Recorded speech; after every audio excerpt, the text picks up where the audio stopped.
For 30 years, I tracked something in the Olympic National Forest that the government knows about, but will never acknowledge. My name is Robert Mercer. I'm 67 years old, stage 4 pancreatic cancer, and the doctors give me 6 months if I'm lucky. I'm not looking for luck anymore. I'm looking for someone to understand why I've kept this secret and what it cost me to keep it. I lost my pension over this. My wife left me in 1992, said I'd become obsessed with shadows. My daughter hasn't spoken to me since 2008. The Ranger Service forced me into early retirement in 1997 with a medical discharge. Anxiety disorder, they called it. Paranoid delusions. I signed papers. I took their money. I kept my mouth shut because men in dark suits told me there were worse things than unemployment, and I believed them. But what I found in March of 1985 wasn't a delusion. What it told me, what it wrote for me in broken English on a notepad, I still have hidden in my garage. That's happening right now. You're seeing the signs everywhere, even if you don't know what you're looking at. The missing hikers, the unexplained closures of forest land, the drones that go down in wilderness areas, and the official reports that blame mechanical failure. I'm telling this now because I'm dying, and because those countdown symbols I've been finding carved in trees since 2023, there are 7 left. I don't know what happens at 0. But I know we're running out of time to understand what we've been protected from. This is what happened. All of it. Exactly as I remember it. March 14th, 1985. Thursday morning, I was 29 years old. I'd been a junior ranger with the Olympic National Forest Service for 3 years. District 7, Kino Valley Sector. Good job, steady pay, benefits. My wife Sarah was pregnant with our second child, due in July. Our son Michael was 4. We lived in a small house in Amanda Park, about 40 minutes from the ranger station. Life was simple, predictable. I liked predictable. That morning started like any other morning that spring. Alarm went off at 5:15 a.m. I remember the clock radio was playing Careless Whisper by Wham. That saxophone was everywhere that year, couldn't escape it. Sarah was already up. Morning sickness had her sleeping poorly. The smell of coffee was competing with the smell of rain through the open kitchen window. Pacific Northwest in March. Everything's wet, everything's green, everything smells like moss and cedar and damp earth. I put on my uniform, olive green work pants, tan button-up shirt with the Forest Service patch on the sleeve, brown leather belt with my gear, Maglite flashlight, Leatherman multi-tool, the PST model, first generation. I'd bought it the year before. Thought I was hot shit with all those tools in one package. A Motorola walkie-talkie that weighed about 2 pounds and had a range of maybe 5 miles on a good day. My service weapon was a Winchester Model 70 in 30-06, bolt-action, rifle I kept in a gun rack in the Blazer. Standard issue for Rangers back then. We weren't carrying sidearms yet. That came later, after the meth lab started popping up in the woods in the 90s. Sarah made me breakfast. 2 eggs over easy, toast, orange juice from concentrate. We ate in silence mostly. The TV was on in the living room. The news was full of Gorbachev, Mikhail Gorbachev, the new Soviet leader. Everyone was wondering if he'd be different, if the Cold War might actually end. Seemed impossible then. We also heard about the MOVE bombing investigation in Philadelphia from the year before. That story wouldn't go away. 11 people dead, including children. A city bombing its own citizens. It made the forest feel like the safest place in the world. I kissed Sarah goodbye at 6:15. Told her I'd be back by 4 o'clock. It was supposed to be a routine day. Trail maintenance assessment on the Quinault Valley Access Road. Winter storms had been bad that year, and we needed to document washouts, fallen trees, anything that'd need repair once the budget came through. Solo patrol. Just me, my truck, and a thermos of coffee. The truck was a 1982 Chevy K5 Blazer, Forest Service green with a white top, four-wheel drive. Radio call sign, Ranger 7 Mike. The interior smelled like wet dog, pine sap, and the vanilla air freshener I'd hung from the rearview mirror to try to cover it up. It didn't work. The odometer read 47,316 miles. The tape deck had been stuck playing the same cassette for a week, Bruce Springsteen's Born in the USA. I'd listened to Glory Days and Dancing in the Dark so many times I could hear them in my sleep. I had a Coleman thermos full of coffee, black, no sugar, the way I'd learned to drink it in the service. A half-eaten bear claw from the gas station in Amanda Park, wrapped in wax paper and leaving grease stains on the passenger seat. A Rand McNally road atlas, a clipboard with my assignment sheet. A camera. A Kodak disc camera, the kind that took those small circular cartridges. I'd been documenting trail damage for the reports. The photos always came out terrible, but it was protocol. I left the ranger station at 6:35 a.m. The sky was overcast, typical for March. Temperature was about 41 degrees. Light drizzle, the kind that's barely rain but still soaks you through if you're out in it long enough. Visibility was decent, maybe a quarter mile before the fog started to swallow things up.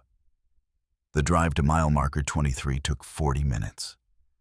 I knew that road like my own driveway. Every pothole, every blind curve, every spot where elk liked to cross at dawn. I passed two other vehicles the whole way, a logging truck heading toward Hoquiam and a Postal Service Jeep going the opposite direction. The driver waved. I waved back. Last normal thing I remember doing. The forest in early spring has a particular quality. Everything's waking up, but slowly. You can hear the creeks running high with snowmelt. Birds are starting to return. Stellars, jays, crows, the occasional eagle. But it's still quiet, still cold enough that the undergrowth is sparse. You can see deeper into the woods than you can in summer when everything's overgrown. I'd been on the road since 700 o'clock. No traffic. No people. Just me and the trees and the mist. The radio was crackling with routine chatter. Someone reporting a fallen tree on Highway 101. Another ranger doing a check-in at Lake Quinault. Springsteen was singing My Hometown. I was finishing my coffee. I was thinking about whether we should name the baby Jennifer if it was a girl, or Matthew if it was a boy. Sarah liked Matthew. I wasn't sure. Normal thoughts, normal day. I had no idea that in about 3 minutes, my life was going to split into before and after. I had no idea I was about to meet something that would haunt me for the next 30 years. I had no idea that the government already knew it was out there and had known for decades. It happened at mile marker 23, right where the road curves around a steep embankment and a creek runs parallel about 30 feet below. I knew this spot. I'd driven past it hundreds of times. There was a pull out there, gravel, big enough for 2 vehicles. I was planning to park, hike down to the creek, check for erosion damage. Routine. The engine died. Just stopped. No sputter, no cough, no warning. 1 second I'm doing 35 miles per hour around the curve. The next second the Blazer's rolling on momentum alone. Completely silent except for the sound of gravel crunching under the tires. I felt it in my gut first. That animal instinct that says wrong, something's wrong. I tried the ignition. Turned the key. Nothing. Not even a click. The battery was fine. The dash lights were still on, the radio was still playing. But the engine was dead. I'd never had a problem with this truck. It was 3 years old, well maintained, ran like a dream. And then the radio went to static. Not just normal static, not station drift. This was a wall of white noise, loud, sudden, like someone had jammed the signal. I reached for the dial to turn it down, and that's when I smelled it. Oh God, the smell. It came through the vents before I could stop it. I didn't know what I was smelling at first, because my brain couldn't categorize it. It wasn't one thing. It was layers. The first layer was animal musk. Think wet dog, but deeper, heavier, like something that hasn't bathed in months. The kind of smell you get from a kennel that hasn't been cleaned, concentrated and thick. Under that was rot. Not fresh death. Old rot, organic decay, like a compost heap in summer or a dead deer that's been decomposing in the underbrush for weeks. Sweet and sour at the same time, turning my stomach. And underneath that, barely noticeable but definitely there, was something metallic. Copper. Blood copper. But darker somehow, older, like the smell of rust mixed with meat. It hit the back of my throat and I gagged. Actually, gagged, hand over my mouth, eyes watering. I cranked the window down, trying to get fresh air. But that made it worse because the smell outside was stronger. My hands were shaking. I felt my heart rate spike. That first kick of adrenaline dumping into my bloodstream. The hair on my arm stood up. Goosebumps spread across my neck and shoulders. My body was screaming at me. Danger, predator, run. But I couldn't run. I was sitting in a dead truck in the middle of nowhere with something outside that smelled like death and musk and blood. I reached for the walkie-talkie on my belt, brought it to my mouth, pressed the talk button. Ranger 7 mic to base, come in. Over. Static. Loud, crackling static. Base, this is Ranger 7 mic, requesting backup at mile marker 23, Quino Valley Access Road. Vehicle malfunction. Over. Nothing but static. The radio was receiving power, but no signal was going out. And that's when I realized I couldn't hear anything. No static from the radio. No static from the truck's FM radio.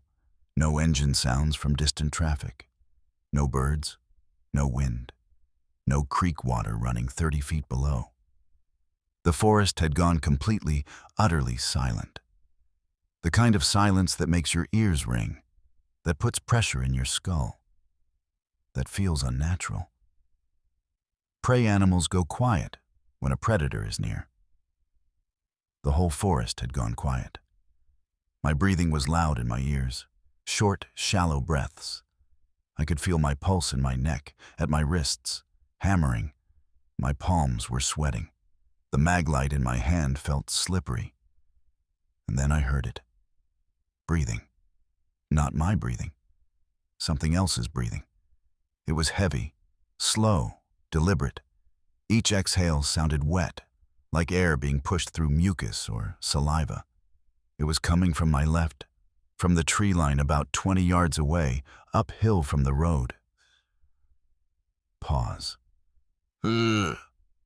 I stopped breathing, actually held my breath, trying to listen, trying to pinpoint exactly where it was coming from.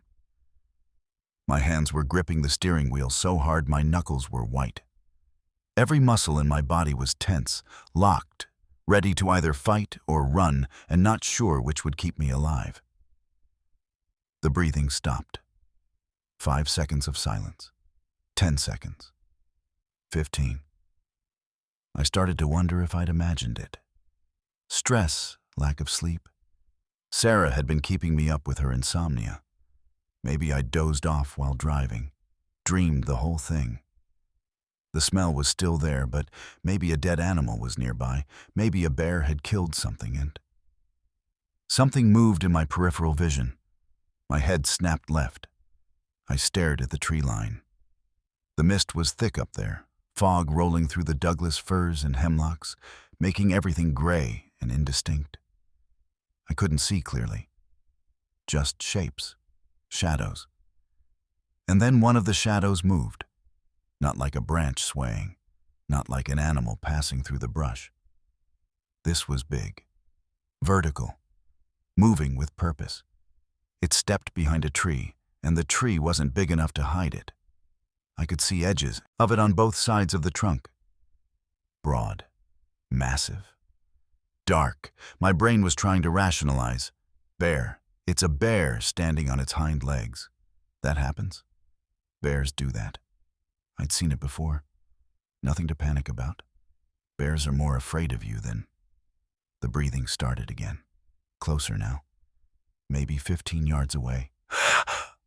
My hands moved without conscious thought.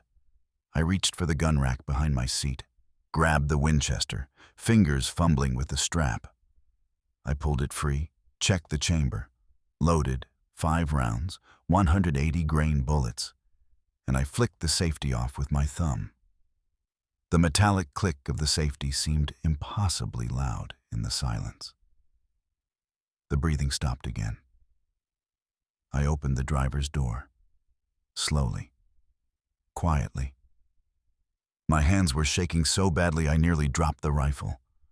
I stepped out onto the gravel, boots crunching, and the smell hit me again like a wall. Worse out here. So much worse. My eyes watered. My throat closed up. I fought the urge to vomit. I raised the rifle to my shoulder, aimed at the tree line. My heart was slamming against my ribs so hard it hurt. I could feel my pulse in my temples, behind my eyes. Adrenaline was making everything too bright, too sharp, too fast, and too slow at the same time. "Federal Ranger," I shouted. My voice cracked. "Identify yourself." Silence. "I'm armed. I need you to step out where I can see you." Nothing. I took a step forward, then another. My legs felt like they might give out. I was breathing through my mouth, trying not to smell the air. But it didn't help. The musk was coating my tongue now. I could taste it. And I wanted to spit, but I couldn't make my mouth work properly. And then I saw it. On the hood of my truck. A handprint. It was massive. Easily twice the size of my own hand, maybe bigger. 5 fingers, a palm. Deep indentations in the dust and pollen that coated the green paint. The metal was dimpled underneath like something incredibly heavy had pressed down. And it was still warm. I could see condensation forming around the edges, moisture evaporating in real time, tiny wisps of steam rising in the cold morning air. Whatever made that print had been touching my truck seconds ago, while I was inside. The realization hit me like cold water. It had been right there, right on the other side of the windshield, looking in at me, watching me. My legs almost gave out. I stumbled backward, caught myself against the truck's fender, the rifle barrel dipping. I forced myself to raise it again, forced my hands to steady, forced my breathing to slow. "Show yourself," I screamed at this time, all pretense of calm authority gone. "Show yourself right now." A branch snapped, uphill, to my left. Sharp crack like a gunshot. And then another. And another. Something was moving up there. Something heavy enough to break branches as thick as my arm just by stepping on them. I should have gotten back in the truck, locked the doors, waited for the engine to come back on, radioed for help. That's what training said. That's what protocol was. But I didn't. I don't know why. Maybe it was the handprint. Maybe it was the way the forest had gone silent, like it was holding its breath, waiting to see what I'd do. Maybe it was pure, stupid curiosity, the same instinct that makes people slow down to look at car accidents. I followed the sound. I walked uphill, toward the tree line, rifle raised, finger on the trigger guard, every nerve in my body screaming at me to turn around and run. The gravel gave way to dirt, then to mud. And that's when I saw them. Footprints. Tracks pressed into the mud so deep I could have fit my fist inside them. They were enormous. 18 inches long, maybe more. Shaped like human feet, but wrong. Too wide, toes splayed out, the arch deeper and more pronounced. The stride length was impossible. I paced it out later. 58 inches between prints. A tall man running might hit 40 inches. This thing was walking. I followed the tracks. 20 yards. 50 yards. 100 yards uphill, my calves burning, my breath coming in ragged gasps, the rifle getting heavier with each step. The mist was thicker up here. I could barely see 10 feet ahead. And then the tracks stopped. Not faded away. Stopped. Like whatever made them had just ceased to exist. There was a clearing ahead, maybe 30 feet across, ringed by Douglas firs. The fog was swirling there, thick and white, and in the center, a shape. Dark, massive, slumped against a tree trunk, not moving. I froze, every muscle locked. My brain was short-circuiting, trying to process what I was seeing and failing. Because what I was seeing wasn't possible. It was 8 feet tall, maybe more. Sitting down, covered in dark auburn hair that looked wet, matted with mud and what might have been blood. The shoulders were impossibly broad, 3 feet across at least. The arms were too long, hanging past where the knees would be. The head was shaped wrong. Not quite human, not quite ape, somewhere in between. A sloped forehead, a heavy brow ridge. But the face underneath was too flat, too human, with a nose and lips and eyes. It opened its eyes and looked directly at me. They were amber, pale amber gold, like honey in sunlight. Human eyes, intelligent eyes. And they were filled with something I recognized immediately because I'd felt it myself. Pain. It made a sound. Not a roar, not a growl. A low exhale, almost a sigh, like air escaping from a punctured tire. And then it closed its eyes again and slumped further against the tree, and I realized it was injured. Badly injured. I saw the leg then. The left leg. The fur was torn away in patches.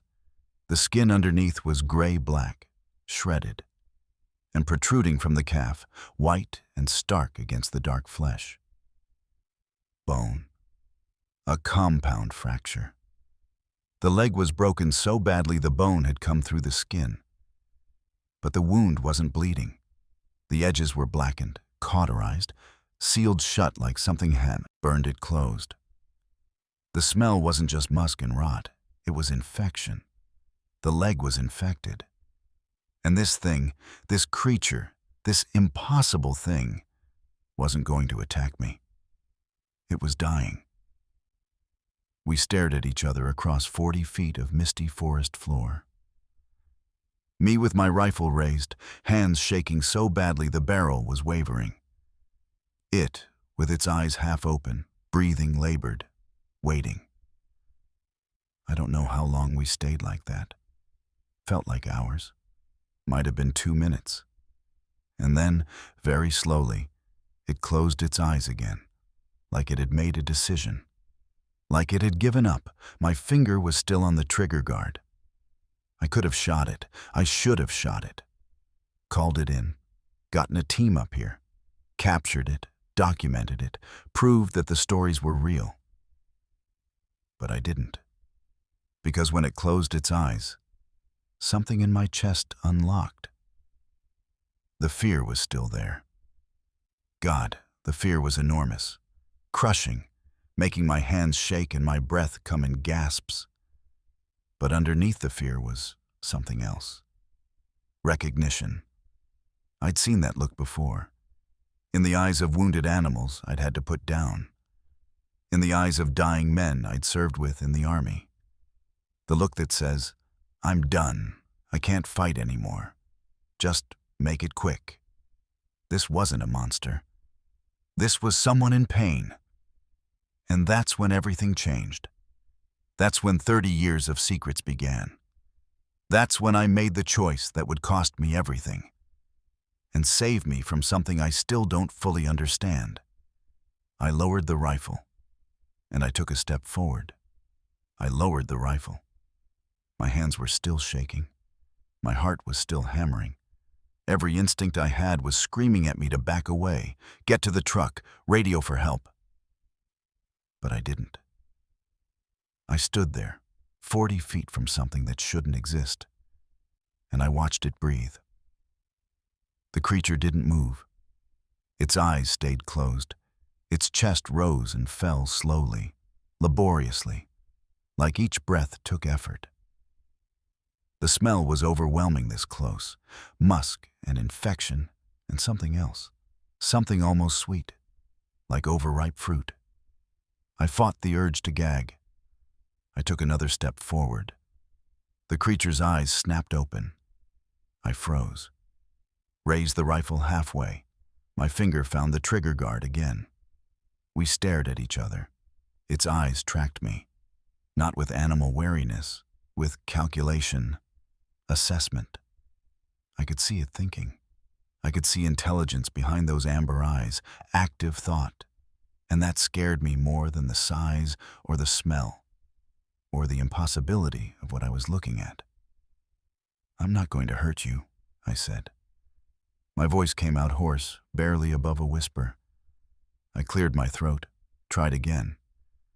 I'm a ranger. I help animals. I can help you." Stupid. Why was I talking to it? It couldn't understand English. It was an animal, a primate, something that... It tilted its head, slightly, deliberately, the way a dog does when it hears a familiar word. It was listening. "Your leg," I said, gesturing with the rifle barrel, then realizing how that looked and lowering it, completely. "Your leg is broken, infected. You understand? Infected. It'll kill you if you don't treat it." The creature's eyes moved from my face to the rifle, then back to my face, then down to its own leg. It looked at the wound for a long moment, then back at me and made a sound. Not a growl, not a grunt. A vocalization. Low, resonant, coming from deep in its chest. Two distinct tones, almost like almost like agreement. My skin crawled. That was too human, too intentional. "Okay," I said, not knowing what else to say. "Okay. I'm going to go back to my truck, get supplies, first aid, medicine. You understand? Medicine?" It watched me, didn't move. I started backing away slowly, keeping the rifle in one hand, pointed at the ground. The creature tracked me with its eyes, but didn't stand, didn't follow. Just watched. When I was maybe 20 yards away, I turned and half ran, half stumbled down the slope back to the Blazer.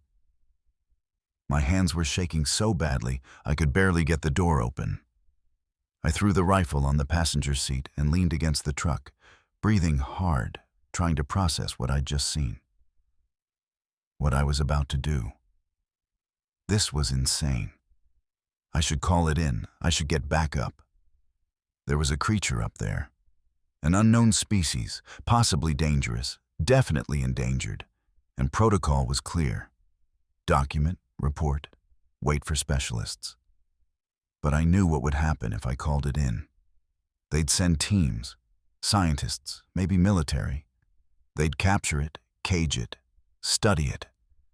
And something in my gut told me that would be wrong. That creature wasn't an animal to be studied. Those eyes. There was someone behind those eyes. I was rationalizing. I knew I was rationalizing. but I couldn't stop myself. I opened the truck's rear door and pulled out the first aid kit. Standard Forest Service issue. Bandages, gauze, medical tape, antiseptic wipes, aspirin. Pathetically inadequate for what I'd seen. That wound needed antibiotics, stitches, maybe surgery. Then I remembered. We kept veterinary supplies at the ranger station for the horses we used on backcountry patrols. Antibiotics, wound powder, serious painkillers.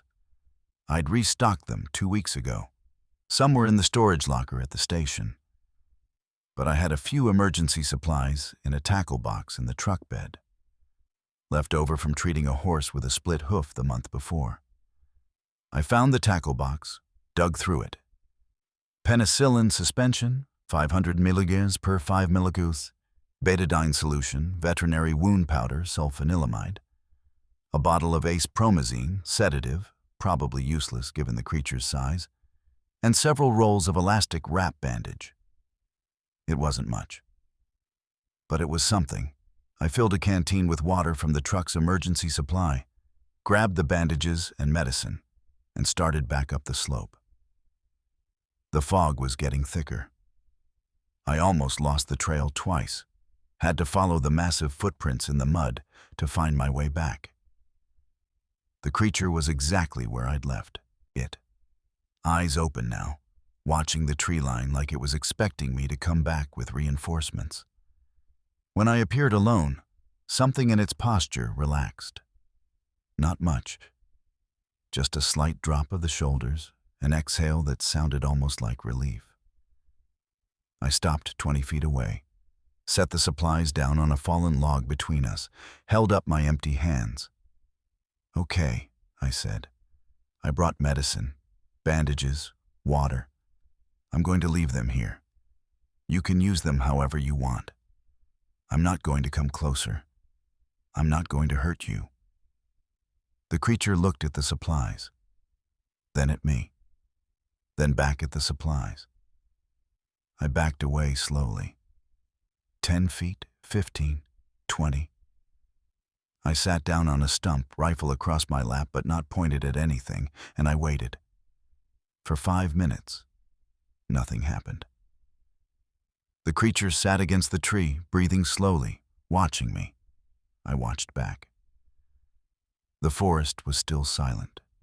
No birds, no insects, just the sound of our breathing and the distant drip of water from leaves.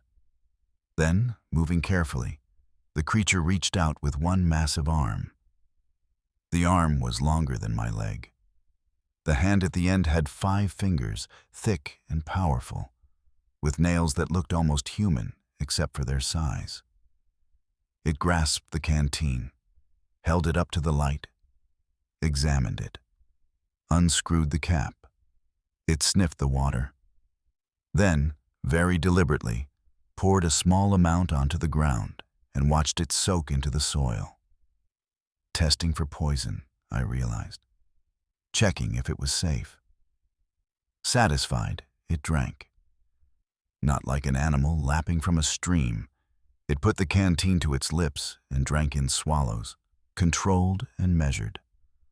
When it finished, it carefully screwed the cap back on and set the canteen aside. Smart. Too smart. Next, it picked up the betadine bottle, examined it, tried to open it, fumbled with the child safety cap, couldn't get it. It looked at the cap, then at me, then back at the cap. I saw frustration cross its face, actual, unmistakable frustration. "You have to push down and twist," I said, miming the motion with my hands. "Push and twist." It looked at me, looked at the bottle, pushed down, twisted. The cap came off. It sniffed the betadine, recoiled from the smell, made a low rumbling sound that I would have sworn was disgust. But it didn't put the cap back on. Instead, it poured some onto its hand, carefully measuring the amount, and then, wincing, applied it to the wound on its leg. I watched its face. The pain was obvious. The muscles around its eyes tightened. Its breathing got faster, shallower. But it kept going, working the antiseptic into the wound with its fingers, cleaning out dirt and debris. Methodical, focused. When it finished, it picked up the wound powder. Couldn't get the twist top open. Looked at me again. I stood slowly. I can help. It watched me, but didn't move away. I took 3 steps closer. 5 steps. 10. I was close enough now to touch it if I reached out. Close enough to see details I'd missed from a distance. The hair covering its body wasn't uniform.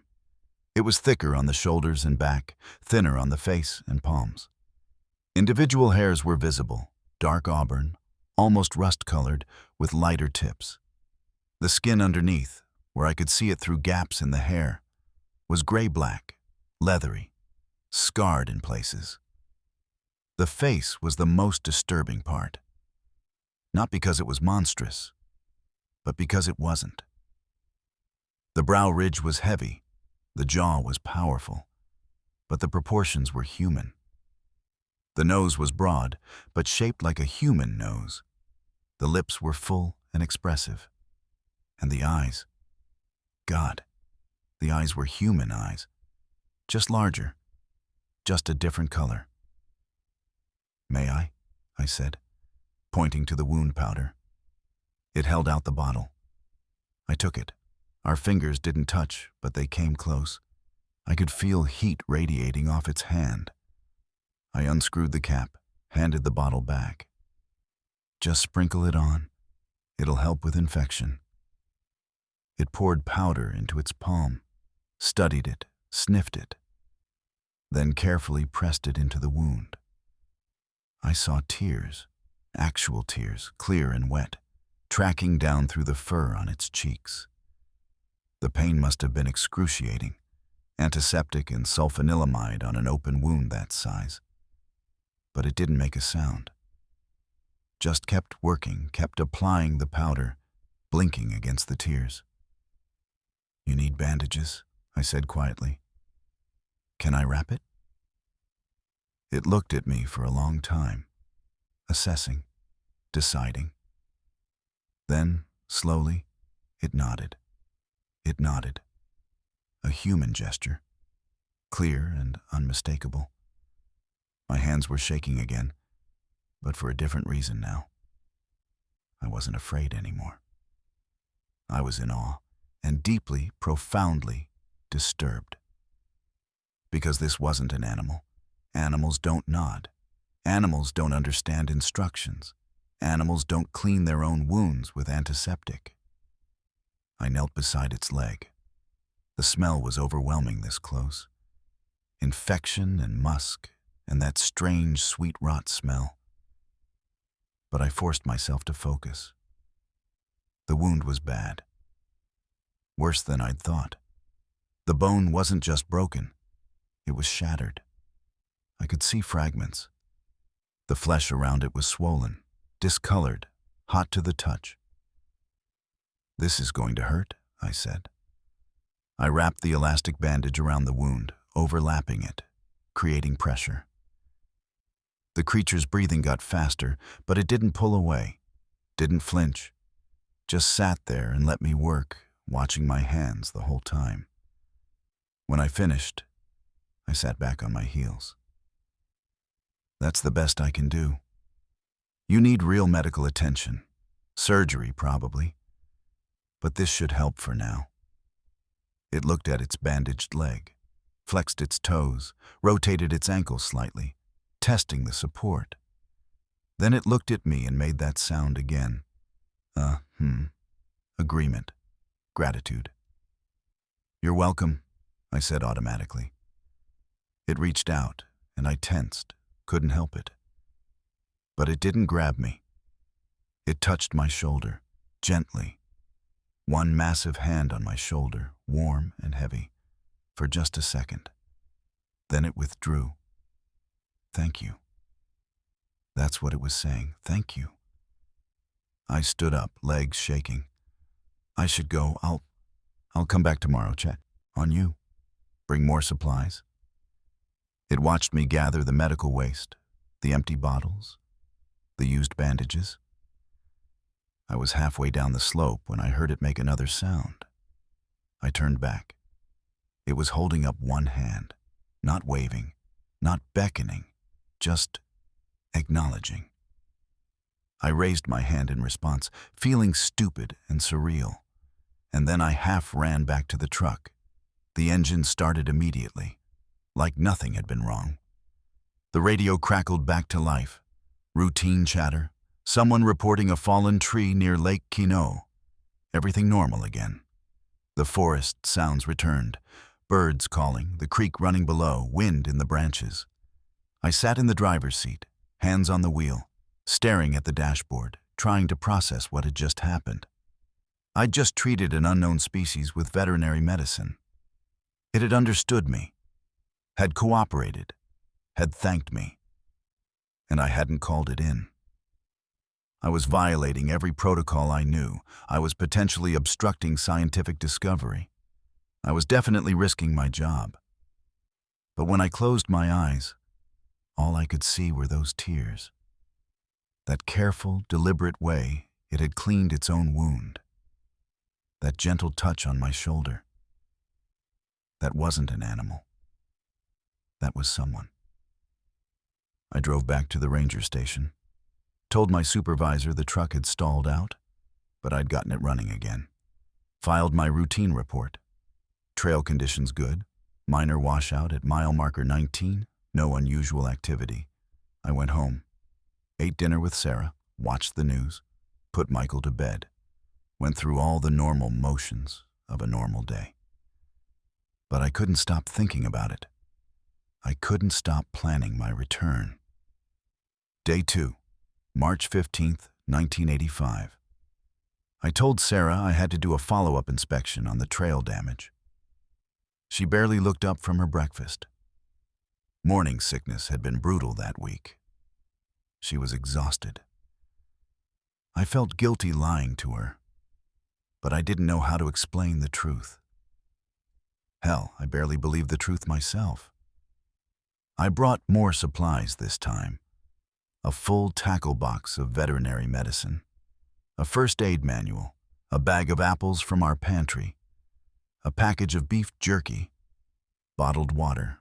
I didn't know if it ate human food, but I figured it was worth trying. The drive to mile marker 23 felt different in the daylight, less ominous. The fog had lifted. I could see clearly into the forest, and it looked like a forest again, not a horror movie set. I almost convinced myself I'd hallucinated the whole thing. Then I saw the tracks. Still there. Deep impressions in the mud leading uphill into the trees.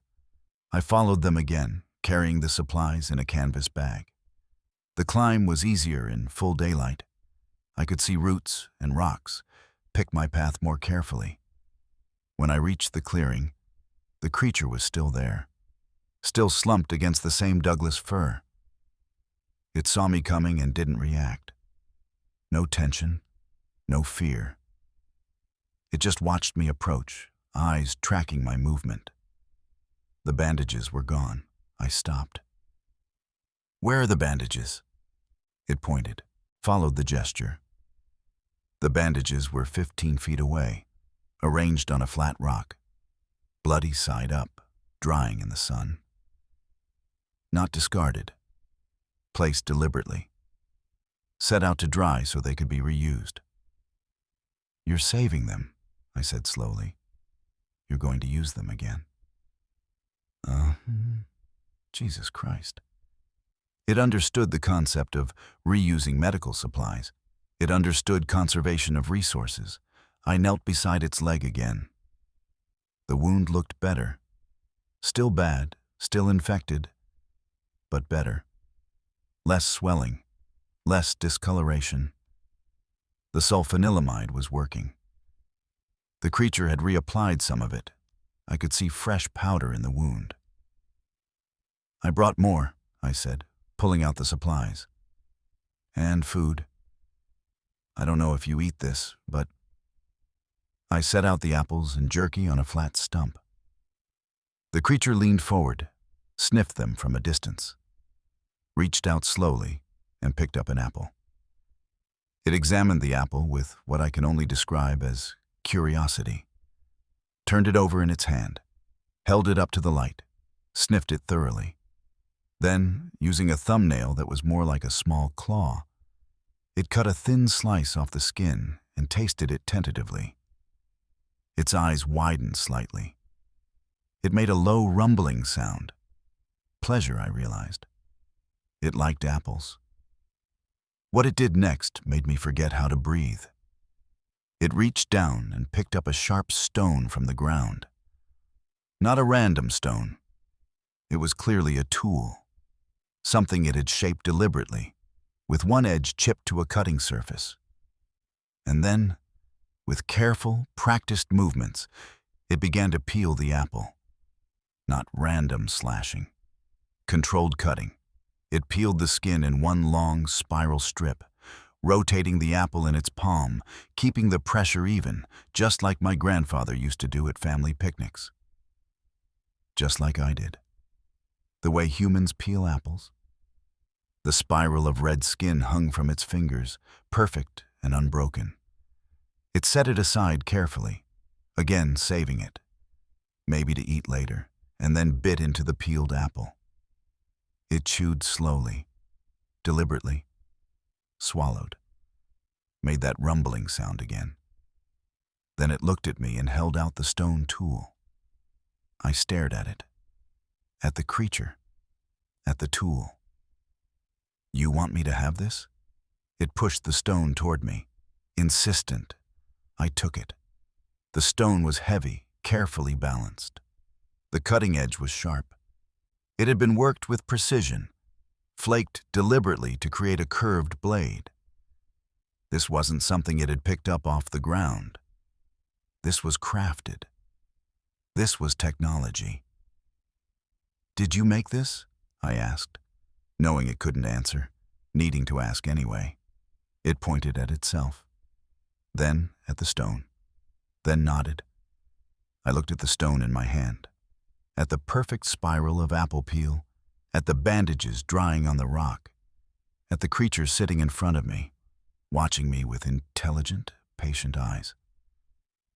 This wasn't primitive. This wasn't animalistic. This was a person. The realization hit me like a physical force. My chest tightened. I felt tears prickling in my eyes. I don't know why.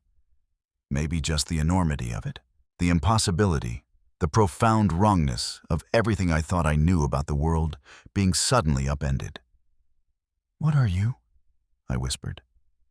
It tilted its head, made a sound, soft and low. Like a question, like it was asking me the same thing. Day 3, March 16th, 1985. I came back. Of course I came back. I brought more food, fresh salmon from the market in Amanda Park, wrapped in butcher paper, granola bars, Quaker brand, the honey and oats kind. More apples, a bag of walnuts. I was guessing at what it might eat, but I figured if it was an omnivore, and the teeth I'd glimpsed suggested it was, then variety was good. The creature was in a different position this time. Still in the clearing, but it had moved to a spot with better sunlight.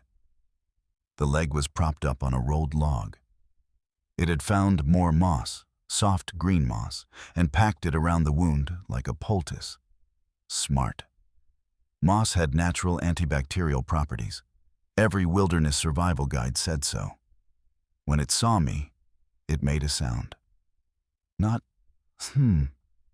something else. A softer vocalization, almost like a greeting. "Ho." "Hey," I said back, feeling ridiculous. "How's the leg?" It looked down at its leg, then back at me, made a motion with its hand, palm down, tilting side to side. So.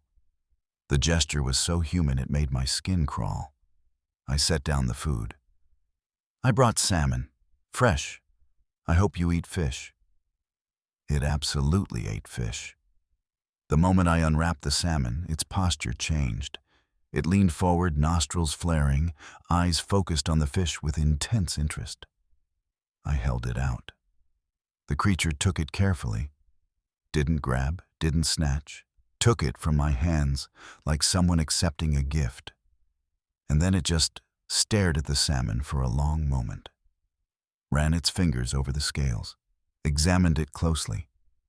And I realized it was showing respect, acknowledging the animal's death, the same way indigenous hunters did before eating a kill. Then it ate. Used its fingers to section the flesh, removing bones with careful precision. It didn't devour the fish like a starving animal. It ate slowly, methodically, savoring it. When it finished, it collected the bones and the skin, wrapped them in a large leaf, and set them aside. Cleanup. It was cleaning up after itself. The granola bars were rejected. It sniffed them, made a disgusted sound, "Herf," and pushed them back toward me. Too processed, I guessed. Too many chemicals. But it ate the walnuts. Cracked them open with its fingers. I heard the shells crack like gunshots. And picked out the meat carefully. And then it did something that changed everything. It stood up. I scrambled backward, heart racing, hand instinctively reaching for the rifle I'd left in the truck. The creature stood to its full height, 8.5 feet, maybe more, shoulders as wide as a door frame. And for a moment all I could feel was primal terror, because Jesus Christ, it was huge. But it wasn't standing to threaten me. It was standing to walk. It took one careful step forward on the injured leg, winced, shifted weight to the good leg, took another step, testing the support, testing its mobility. The bandage was back on. It must have rewrapped it itself. And it was holding. The leg was supporting weight now, even if barely. It looked at me and made that sound again. Then it touched its chest with one hand, tapped twice, pointed at me, tapped my chest twice, gentle, careful, making sure not to knock me over. Same. It was telling me, "You helped me. Thank you. We are the same."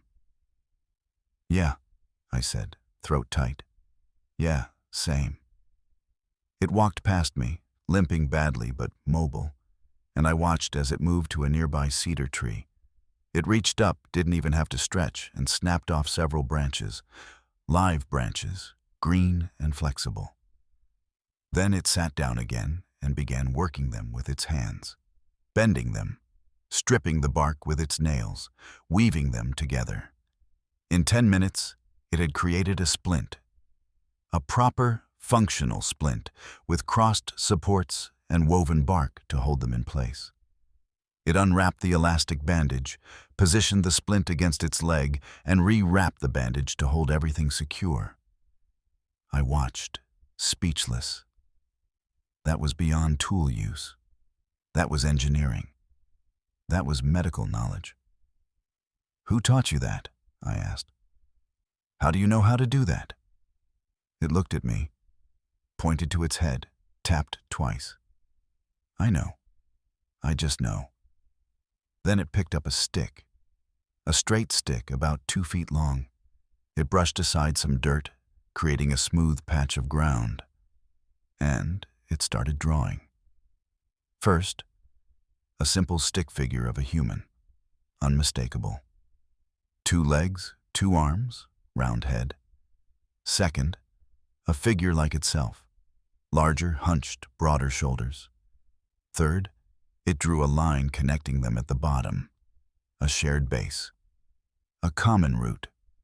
It looked at me, pointed to the human figure, pointed to me, pointed to its own figure, pointed to itself, pointed back to the common root.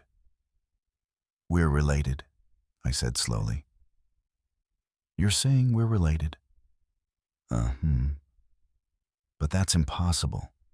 You're not human. You're not... the fossil record doesn't show." It shook its head, emphatic, made a sound like a sigh. Then it scratched more in the dirt.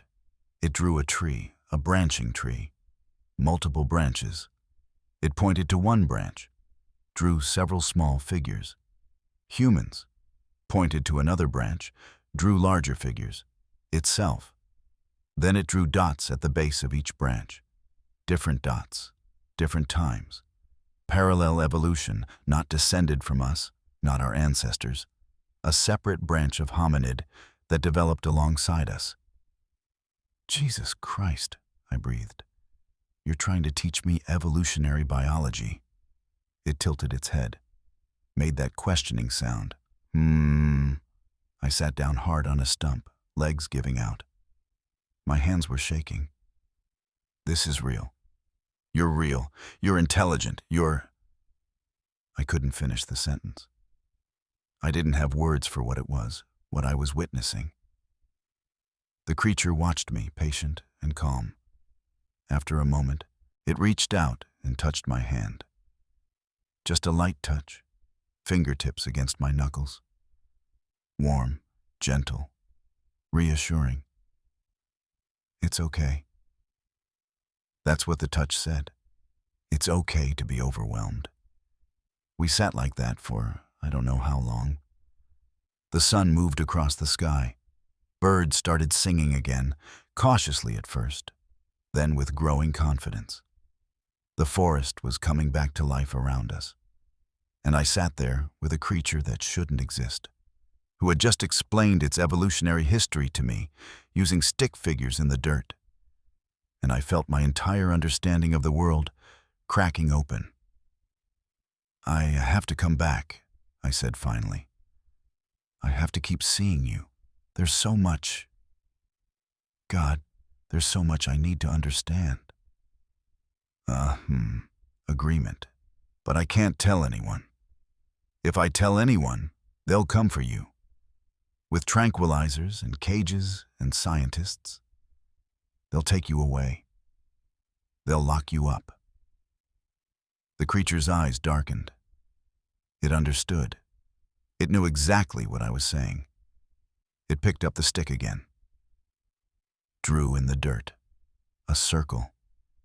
Then several stick figures inside the circle. Then it drew a box around the circle and made an X through the whole thing. No. Don't tell. Danger. I won't, I promised. I swear to God, I won't tell anyone. It looked at me for a long moment, assessing, deciding if it could trust me. Then it nodded, and I realized I'd just made a pact with something that existed outside human knowledge, outside human law, outside everything I'd been trained to report, board, and document, and protect. I'd chosen it over my duty. I'd chosen someone over protocol, and I would spend the next 30 years living with that choice. Week 6, late April 1985. The leg was healing, slowly but healing. The creature, I still didn't have a name for it, didn't know if it had a name.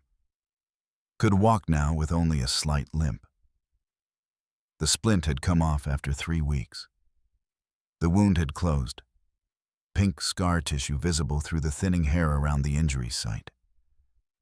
I'd been visiting almost every day. Sarah thought I was obsessed with trail maintenance. She wasn't wrong, just wrong about what I was maintaining. My supervisor was starting to ask questions about why I kept requesting solo patrols in the same sector. I made excuses, equipment checks, wildlife monitoring, erosion surveys. He bought it, but barely. The trust between us had grown. The creature no longer tensed when I approached. It would greet me with that soft vocalization, ho, and I'd respond the same way. We had a routine now. I'd bring food. We'd sit together. Sometimes I'd talk about Sarah, about Michael, about my worries about the new baby coming. It would listen, head tilted, making soft sounds that felt like acknowledgement. I started bringing my Polaroid camera. I told myself it was for documentation, but I never took photos. Every time I raised the camera, the creature would shake its head firmly and turn away. It understood what cameras were. It understood what they meant. No evidence, no proof. But it had started showing me things, carvings mostly. It would work on them while I talked, using that sharpened stone tool or sometimes its own nails. Intricate patterns cut into bark or scratched into flat stones. Geometric designs, spirals, something that looked almost like writing, but wasn't any alphabet I recognized. When I asked what they meant, it would just make that questioning sound. Like it didn't know how to explain, or couldn't. It also showed me how it tended to other animals. I watched it splint a raccoon's broken leg using the same technique it had used on itself. Watched it remove porcupine quills from a fox's muzzle with careful, gentle fingers.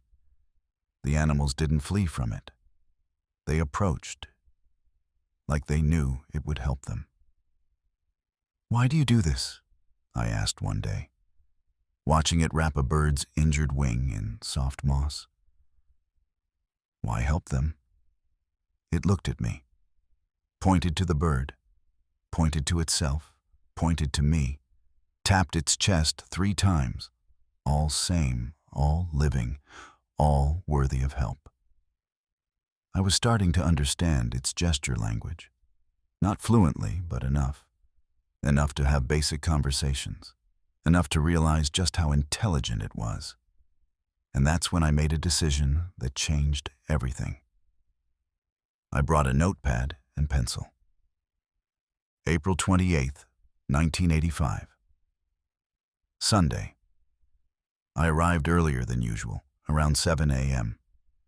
The forest was quiet, morning mist still hanging in the trees. The creature was awake, sitting in its usual spot, working on another carving.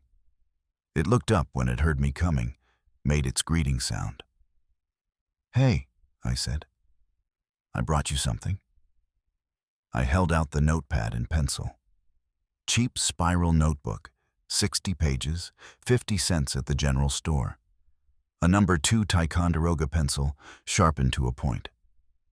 The creature stared at them, then at me, then back at the notepad. "You drew in the dirt before," I said. "You showed me we're related. You understand pictures, symbols. I thought, maybe you could write or draw. Maybe we could communicate better." It reached out slowly, took the notepad, examined it with the same careful attention it gave everything new, flipped through the pages, felt the paper between its fingers. Then it took the pencil, held it awkwardly at first, too thick for its fingers, adjusted the grip, tried again, found a way to hold it that worked. Between its first 2 fingers and thumb, braced against its palm, it looked at me. "Just try," I said. "Write something, anything, draw, whatever feels right." It touched pencil to paper. The first marks were shaky, heavy-handed. It pressed too hard and the lead snapped. I gave it another pencil. It tried again, lighter this time. Scratched a line, then another, then something that might have been a circle. It was learning in real time, adjusting pressure, testing the tool. Within 5 minutes, the lines were more controlled. It drew the stick figures again, human, itself, the connecting root. Pointed at them, pointed at me. "I remember," I said. "We're related." It nodded. Then it did something that made my breath catch. It drew a letter, a shaky, uneven letter, but unmistakable. It looked at me, pointed to the letter. "That's a W," I said, voice barely above a whisper. That's English." "You know English letters?" It drew another, E. Then slower, more carefully. W-E. We, I read aloud. The word we. It tapped the paper emphatically, pointed to itself, pointed to me, pointed to the word. Jesus Christ, I breathed. You can write. You understand written language. How? How is that possible? It made a frustrated sound and started writing again. The letters were crude, inconsistent in size, but readable. W-E-W-A-T-C-H. We watch, I read. You watch. You watch what? Us? Humans? It kept writing. Faster now, more confident. W-E-W-A-T-C-H. Y-O-U-A-L-W-A-Y-S. You watch us always. My hands were shaking. You've been watching humans. How long? How long have you been watching us? It drew numbers, scratched them out, tried again. Finally settled on drawing tallies, groups of 5 marks crossed through. Many groups. It kept drawing until it ran out of space on the page, then pointed to all of them, made a sweeping gesture. Many. Too many to count. Hundreds of years, I guessed. Thousands? It pointed to the second guess. Thousands of years. They'd been watching humans for thousands of years. Why? I asked. Why watch us? Why not make contact? Why hide? The creature stopped, set down the pencil, looked at me with those amber eyes, and I saw something in them I hadn't seen before. Fear. It picked up the pencil again, wrote slowly, deliberately. W-E-H-I-D-E-F-R-O-M-T-H-E-M. From them? I repeated. From who? From humans? It shook its head hard, emphatic. It drew quickly, a stick figure, human, then itself. Then it drew tall, thin figures above them. Very tall, very thin, wrong proportions. And it drew them coming from above, from the sky. Drew lines suggesting they were watching down. My skin crawled. Something else. You're hiding from something else. Something not human. What are they? The creature made a sound I'd never heard before. Low, guttural, almost like a growl, but sadder. It wrote, N-O-N-A-M-E, W-E-C-A-L-L, T-H-E-M-W-A-T-C-H-E-R-S. Watchers, I said. The word felt heavy in my mouth. What do they want? The creature drew more.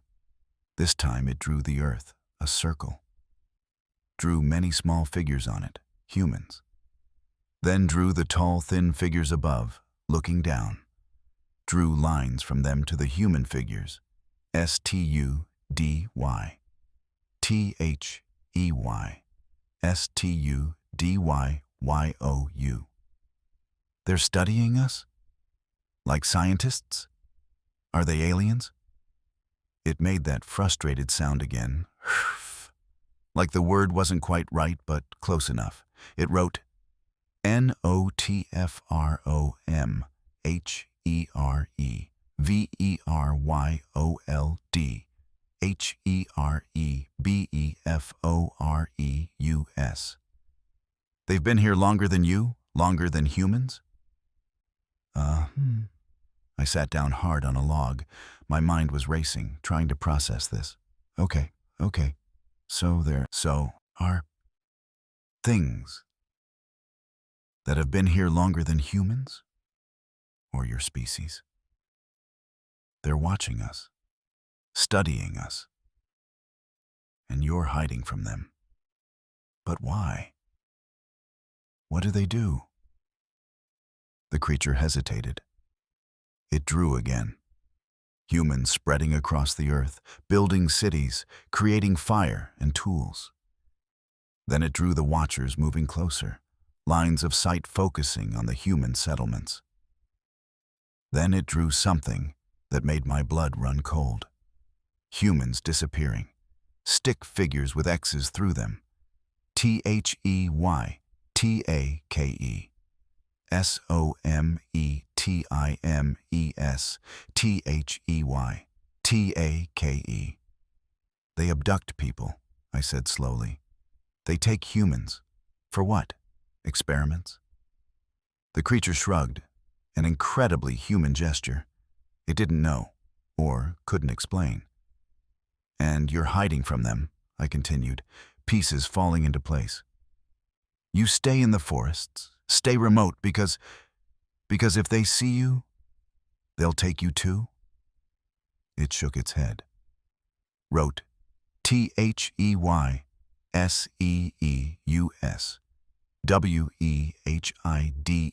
WEHIDEYOU.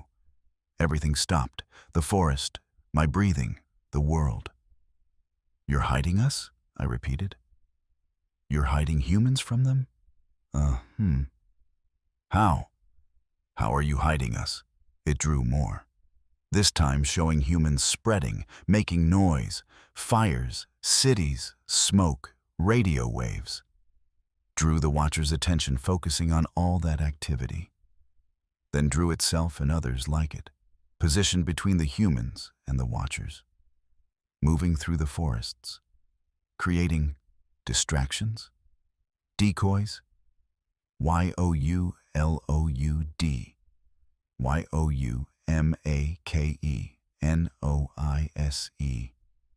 THEYHEAR, WEKEPTHEMLOOKINGOTHERWAY. You redirect their attention, I said, understanding dawning. When humans get too noisy, too visible, you... What? Create diversions? False trails? Make them look somewhere else? Why? I demanded. Why protect us?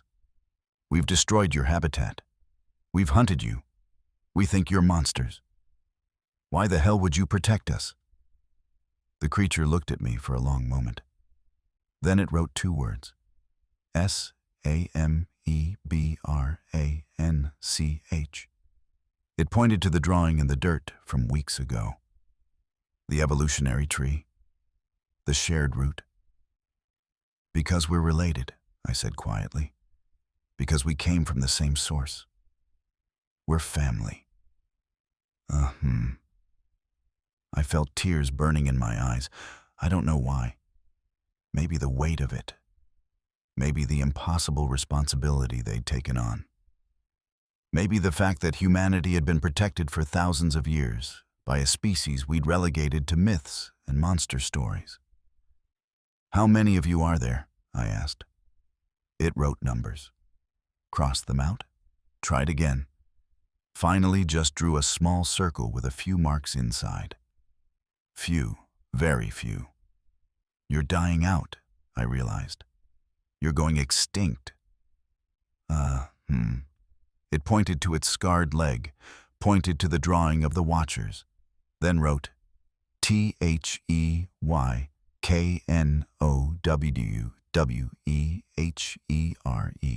HUNTUSTOO. Jesus Christ. I put my head in my hands. You're dying because you're protecting us. You're sacrificing yourselves. The creature made a soft sound. Put one massive hand on my shoulder. Gentle, comforting. It wrote, CHOICEOUR, CHOICE. Does the government know? I asked suddenly. Do they know about you? About the Watchers? The creature's eyes darkened. It nodded slowly. Wrote, MENINSUITSKNOW, THEYMAKEDEAL,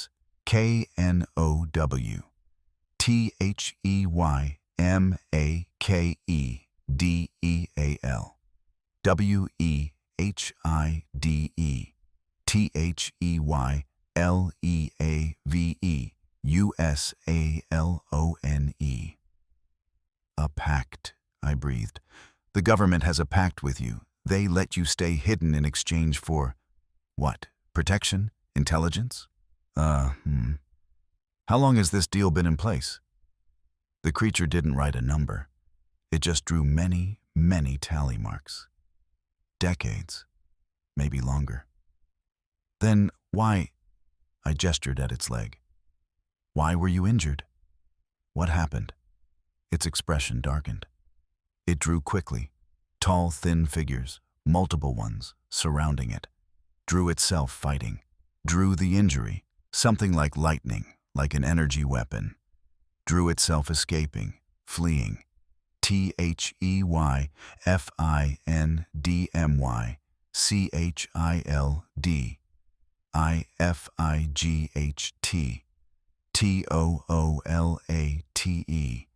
the bones by the creek, the keening, the tears.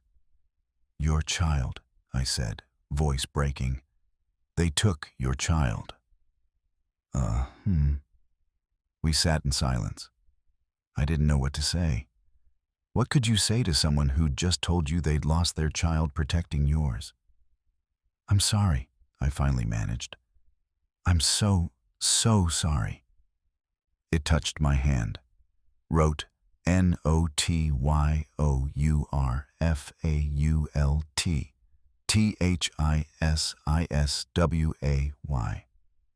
It's not right, I said. None of this is right. You shouldn't have to do this. We should know. People should know what you're doing for us. The creature grabbed my arm, hard, not hurting, but urgent. It wrote frantically, NOTYILLTHERSHEARDANGER. I won't tell, I promised. I swear I won't tell anyone. It searched my face, looking for truth, for certainty. After a long moment, it released my arm and nodded. But something in its eyes said it didn't quite believe me. Or maybe it just knew the truth, that secrets this big don't stay buried forever. And it was right. November 14th, 1985. I'd been visiting for 8 months, nearly every day that I could. Sarah was getting suspicious. The baby, Jennifer, we'd named her Jennifer, was 2 months old now. And I was barely home. I'd missed dinner 4 times this week.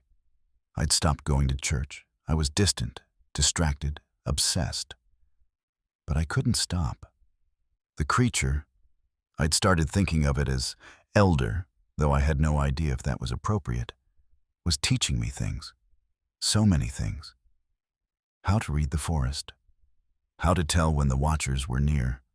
The animals would go silent, and the air would smell like ozone, like before a lightning storm. How to see the signs they left. Geometric patterns in tree breaks, strange formations of stones, areas where nothing would grow. Elder had also shown me where others of its kind traveled. Hidden trails, meeting places. I'd seen evidence of them. Massive footprints, carefully arranged stacks of stones, carvings in trees that matched the ones Elder made. But I'd never seen another one alive. Elder said there were maybe 40 left, maybe fewer.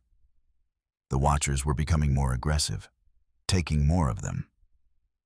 That Thursday started normal.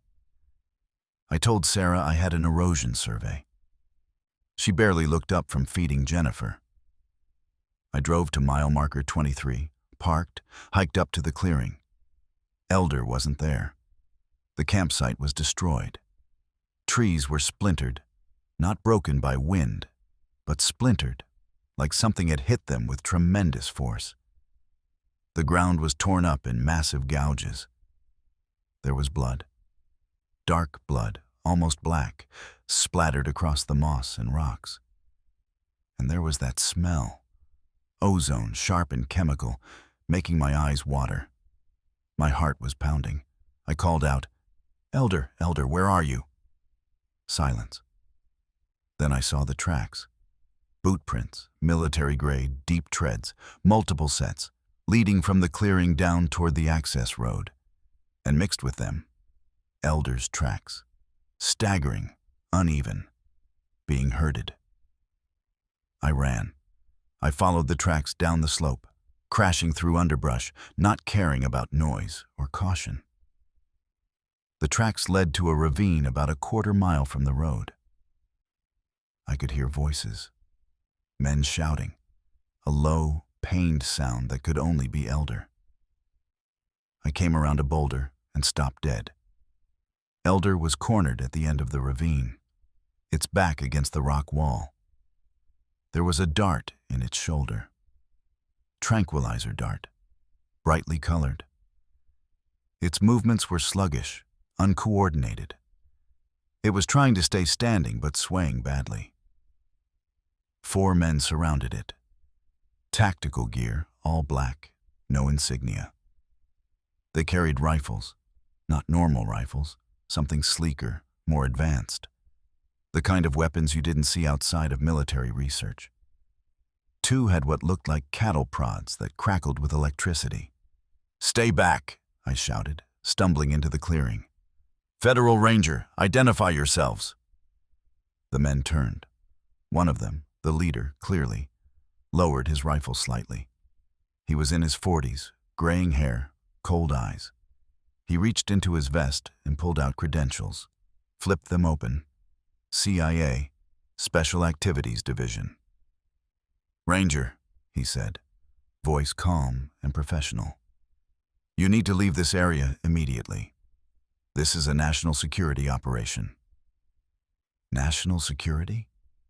I looked at Elder, at the dart in its shoulder, at the blood dripping from a cut on its arm. "You're hunting an injured animal." This isn't an animal," the man interrupted. "And you're not cleared for this information. Walk away. Now." "I'm not walking anywhere," I said. My hand moved to my service weapon, a .38 Special I'd started carrying after a meth lab incident the month before. I didn't draw it, but the gesture was clear. "You're in my jurisdiction. I'm ordering you to stand down." The other 3 men raised their rifles, pointed them at me. The leader sighed. "Ranger, don't be stupid. You're 1 man with a revolver. We're 4 operators with automatic weapons. Do the math." Behind them, Elder made a sound. Not pain, warning. A loud, booming vocalization that echoed off the ravine walls. "Ho!" The men spun back toward it, weapons raised. Elder was trying to stand upright despite the tranquilizer, trying to look threatening. But it was failing. Its legs gave out, and it slumped against the wall, breathing hard. "Stand down," the leader said to Elder, like it could understand. Maybe he knew it could. "We're not here to hurt you. You're going to come with us for medical evaluation. We'll treat your injuries. This doesn't have to be difficult." Elder's eyes found mine. Amber eyes, wide with fear and something else. Determination. It made a sound. 2 syllables, barely intelligible through its labored breathing. "Go, go." It was telling me to leave, to save myself. I felt something break inside my chest. "No," I said. "No. I'm not leaving." The leader turned back to me. "Last warning, Ranger. Walk away or—" A roar. Not from Elder, from above, from the ridgeline behind me. I spun around and saw them. 6 of them. Elder's kind. Massive, dark shapes emerging from the trees. Adults. They moved down the slope with frightening speed, hands and feet finding purchase on rocks and roots, closing the distance. The operators scattered. 2 of them opened fire, automatic weapons, deafening in the confined space. I hit the ground, covered my head. The sound was overwhelming, echoing off the ravine walls. But the others weren't attacking. They were forming a perimeter. 3 of them positioned themselves between the operators and Elder. The other 3 faced outward, watching the ridgeline, watching the sky. Protecting. Not attacking. Protecting. The operator fire stopped. I looked up. The leader had raised his hand in a ceasefire signal. He was speaking into a radio. Contact broken. Multiple subjects present, requesting immediate extraction. Repeat, requesting immediate extraction. One of the creatures, a massive male, bigger than Elder, with silver-streaked dark hair, stepped forward. It looked at the leader, made a sound, deep and resonant, unmistakably a warning. The leader held its gaze. We're leaving. But this isn't over. Your kind need to maintain the agreement. If you break protocol again, the creature cut him off with a growl. Gestured sharply toward the way out. Leave. Now. The operators backed away slowly, weapons still raised but not firing. They reached the edge of the clearing, then turned and ran. I heard helicopter rotors in the distance, getting closer. One of the creatures grabbed my arm, gently but firmly. It pulled me toward Elder, who was slumped against the wall, barely conscious. Another creature was examining the dart in Elder's shoulder. It pulled it out carefully, sniffed it, made a disgusted sound. The silver-haired one looked at me, really looked at me, studying me, assessing. Then it reached out and touched my chest, right over my heart, pressed firmly, deliberately. Then it pointed at Elder, pointed at me, pressed my chest again. You saved this one. We see you. Remember, the helicopter was close now, maybe a minute out. 2 of the creatures lifted Elder carefully, supported it between them. The silver-haired one turned to me one last time, made a sound, ho, that somehow conveyed both gratitude and goodbye. Then they disappeared into the forest. 6 massive shapes moving through the underbrush like ghosts, silent despite their size. Within seconds, I couldn't see them anymore, couldn't hear them. They were just gone. I stood there, alone in the ravine, hearing the helicopter getting closer. The leader stepped out from behind a tree. I hadn't seen him stay behind. He wasn't alone. 2 men in dark suits flanked him. Not operators. Something else. Something worse. Ranger Mercer, he said. Knew my name. Of course he knew my name. We need to have a conversation. November 15th, 1985. The next day. They took me to a building in Seattle. No windows. Deep underground. I sat in a room with fluorescent lights and concrete walls for 6 hours before anyone spoke to me. When they finally came, it was 3 men. The leader from the ravine, a lawyer, and someone who introduced himself only as Mr. Gray. Mr. Gray did all the talking. Ranger Mercer, he said, sitting across from me at a metal table. You've stumbled into something that's been carefully managed for 67 years. You understand the sensitivity of this situation. You've been hunting them, I said. My throat was raw from shouting in the ravine. You have a deal with them, and you've been hunting them. We have not been hunting them, Mr. Gray said patiently. We were retrieving an injured subject for medical evaluation. The subject became aggressive. Protocols were followed. Bullshit. You tranquilized it. You were dragging it away. We were transporting it to a facility where it could receive proper care for injuries sustained in an encounter with external entities. Entities that both we and the subjects have a mutual interest in managing. External entities. The Watchers. They were talking about the Watchers. You know, I said slowly, You know what they're hiding from, what they're hiding us from. Mr. Gray said nothing, but his silence was confirmation. How long? I demanded. How long has the government known about all of this? That's not your concern. Like hell it's not.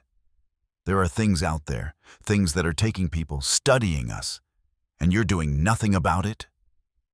We're doing everything we can within the parameters of the situation, Mr. Gray said, which includes maintaining our arrangement with the subject species. An arrangement that works precisely because it remains unknown to the general public. Do you understand what I'm telling you? You want me to keep quiet? I'm not asking. He slid papers across the table. Non-disclosure agreement. Sign it. You will never speak about what you saw. Not to your wife, not to your colleagues, not to anyone. You will cease all contact with the subjects immediately. You will resume normal duties and behave as if none of this happened.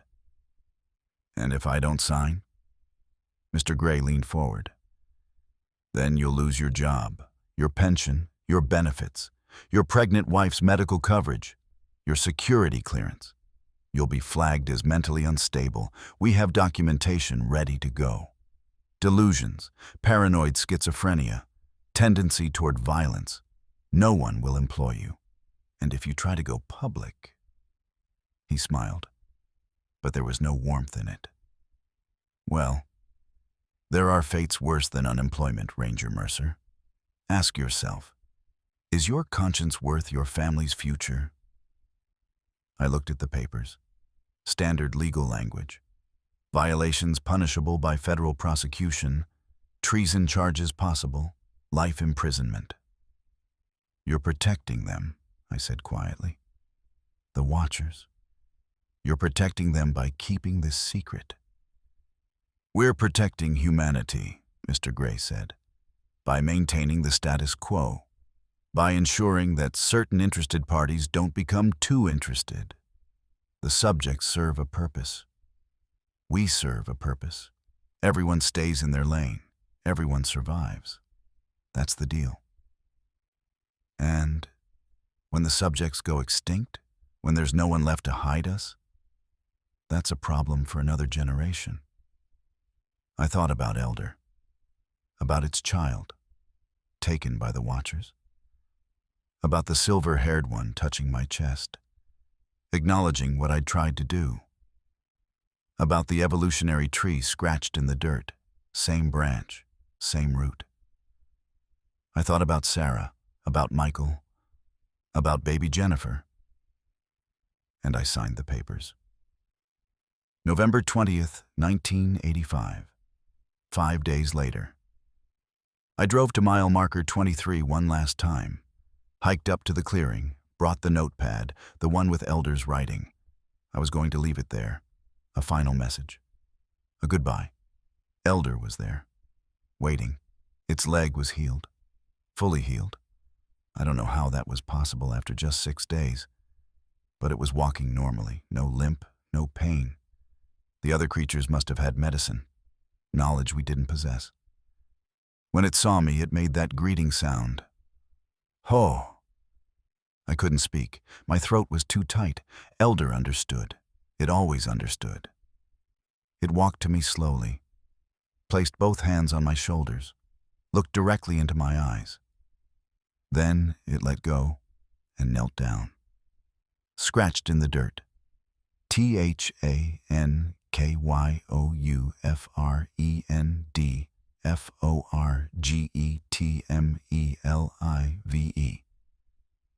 I can't forget you, I said, tears streaming down my face. I won't forget you. Elder made a sound, sad and gentle. It touched my chest right over my heart. Tapped twice. Remember here, keep secret. Then it stood, touched its own chest, pointed to the sky, pointed to me, drew in the dirt one more time, a human figure, a protective circle around it. Itself standing outside the circle, watching. I will watch. I will protect, always. It walked away, stopped at the tree line, looked back once. I raised my hand. Elder raised its hand in return, and then it was gone. I never saw it again, not up close, not for 30 years. Present day, October 2024, 67 years old, stage 4 pancreatic cancer. 6 months to live, they tell me, maybe less. Sarah left me in 1992, said I'd become obsessed, paranoid, always watching the skies, always listening for the silence that meant the watchers were near. She wasn't wrong. I'd kept the secret, but the secret had changed me. Jennifer doesn't speak to me. Michael calls once a year on Christmas. Duty calls, nothing more. I lost my pension in 1997, early retirement, medical discharge, anxiety disorder. They paid me to go away quietly. I took the money. I kept my mouth shut. I'd signed the papers after all. But I kept watching. I tracked them, all of them, found their trails, their meeting places. I documented everything in notebooks I kept hidden in my garage. Footprints, carvings, stone stacks, the patterns of their movements, the places they protected. I saw Elder twice. Once in 1994, just a glimpse across a valley. It was with a group, 5 others. They were arranging stones in a specific pattern. Warning markers, I realized, telling other creatures that the watchers were active in that area. The second time was in 2003. I was hiking alone in the Cascades. I heard that sound, ho, from the trees. I turned and saw it, just for a moment. Standing in a shaft of sunlight, amber eyes gleaming. It touched its chest, touched toward me, like it was sending the gesture across the distance. I remember, I watch, I protect. Then it was gone.